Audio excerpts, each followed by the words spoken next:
Invincible's new season had an incredible start. In this video, we will talk through all the important events and striking details from the first 3 episodes one by one. And to be completely honest, it is already more than clear from just the first 3 episodes how brutal this season is going to be. In the first episode of the season, with the Invincibles from different universes and the arrival of Conquest, we continue to witness the huge mourning process that followed the destroyed cities and the thousands of people who lost their lives. The destruction was so massive that even superheroes died during this process. This is exactly what the season wants you to feel right from the beginning. The world is now more vulnerable, the threats are bigger, and everyone is more exhausted. With the number of supers decreasing, we see that Mark and his brother Oliver have to stop a new threat every single day. So much so that they cannot even drink their coffee in peace before heading to a new incident. Even though Mark keeps trying to save people, he is still seen as the one to blame because of what happened in the past. Those repulsive looks people give him, their distrustful attitudes, and the constant feeling of guilt clinging to him are slowly breaking Invincible down psychologically. Mark may be physically strong, but mentally, he is wearing down in a serious way. Among the villains Mark fights, one of the most striking is David Anders, who transforms into a dinosaur. This character is written in a really interesting way. It is as if he carries traces of both Hulk and Thanos. On one side, there is his human side, on the other, his dinosaur personality, and these two sides are going through a serious internal conflict. The motivation of the dinosaur side in particular directly reminds me of Thanos, because he too argues that after all the disasters that have happened, a reduction in the human population would be better for the world. So in his own mind, he produces a solution that is horrifying but logical. And this is exactly where we see more clearly how much pressure Mark is under,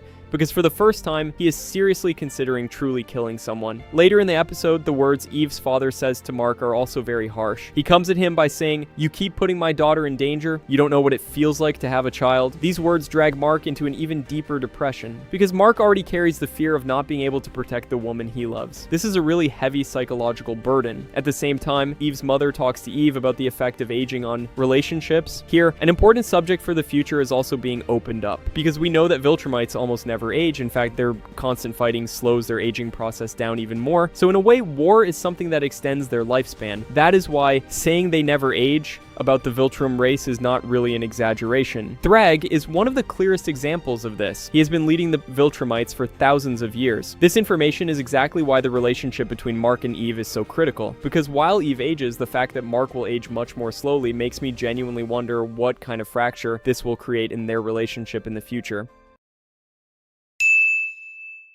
The character Universa, whom we see in the episode, is also someone who comes from another planet and tries to save her own world. However, she does this by stealing the energy resources of the planet she goes to. During this battle, we also see that something is off with Eve. This detail, which may seem small, feels like an early sign of what we will actually experience in the 3rd episode, but the real striking part of the episode is, of course, the beginning of the Squid invasion. At that point, events go completely out of control, and Mark has to kill Roose Livingston in order to stop the invasion. This is one of the most critical thresholds of the season, because Invincible, who constantly blames himself and has turned into a hero people no longer love, is now truly starting to kill people. And that naturally scares Cecil, because he knows how powerful Mark is, and the possibility of that power going out of control is becoming a more real threat with each passing day. In the episode's post-credit scene, we also see that Conquest has escaped from where he was being held. The 2nd episode has been my favorite episode so far. In this episode, we go into Omni-Man's past. We see very clearly that in Viltrumite culture, the philosophy of the strong survive applies not only to adults, but even to children. The scene where Nolan fights his own mother and father in order to pass into adulthood was, in my opinion, one of the most impressive moments of the episode. While his mother behaves exactly like a ruthless Viltrumite, his father seems to stand a little more on the compassionate, a little more on the human side.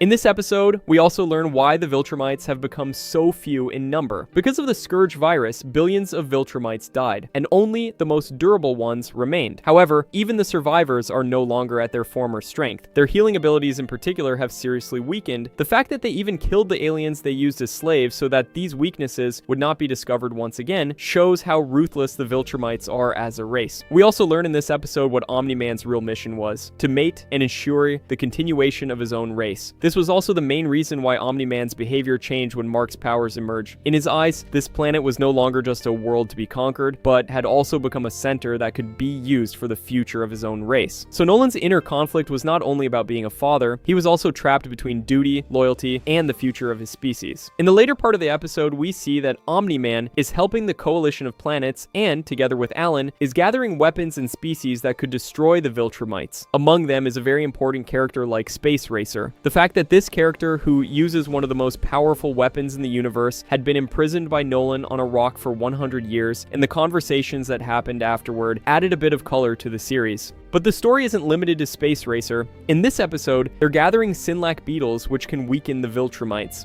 They're also trying to acquire Rognars, creatures even the Viltrumites fear. The Viltrumites are so afraid of them that they surround their sons, trapping them in the cold. They also go to seek help from creatures like Battle Beast, who could potentially change the equation. So this episode is essentially a power gathering phase before the big battle. Each new detail makes it feel a little more likely that defeating the Viltrumites is possible.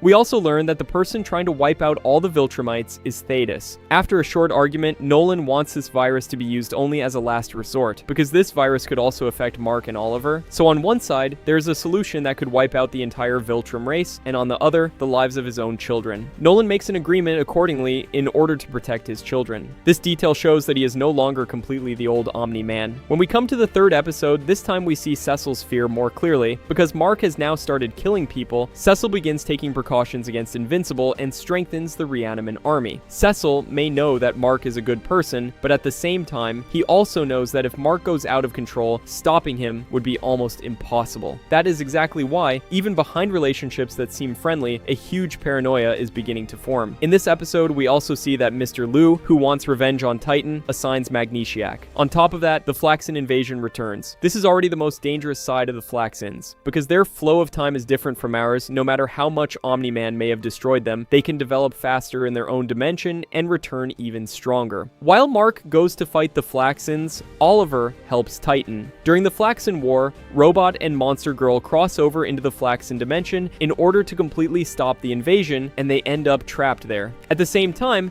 just as Oliver is about to be defeated by Mr. Liu, Mark arrives and saves his brother. But here, we see that Mark is now completely walking on the edge, because he beats Titan, who has no evil intentions and is only trying to protect his family nearly to death. In that scene, Mark seems to be unleashing his own anger onto Titan. It is no longer just about duty. The darkness building up inside Mark is also starting to come out. And the most shocking point of the episode is that we learn Eve is pregnant. Because she is pregnant and Eve begins to lose control of her powers. This situation means a brand new test both for her and for Mark. Mark, who is already close to collapsing psychologically, will now also have to face the responsibility of becoming a father. And on top of that, while Cecil's distrust, the public's hatred, the Viltrum threat, and the anger inside him continue to grow. We will see how this affects Mark. In this video, I talked about all the important details and striking points that happened in the first 3 episodes of Invincible. I hope you enjoyed the video. If you did, do not forget to like the video and subscribe to the channel. What do you think about this season? What do you think Mark being dragged to such a dark point will cause? Make sure to write in the comments. See you in the next video.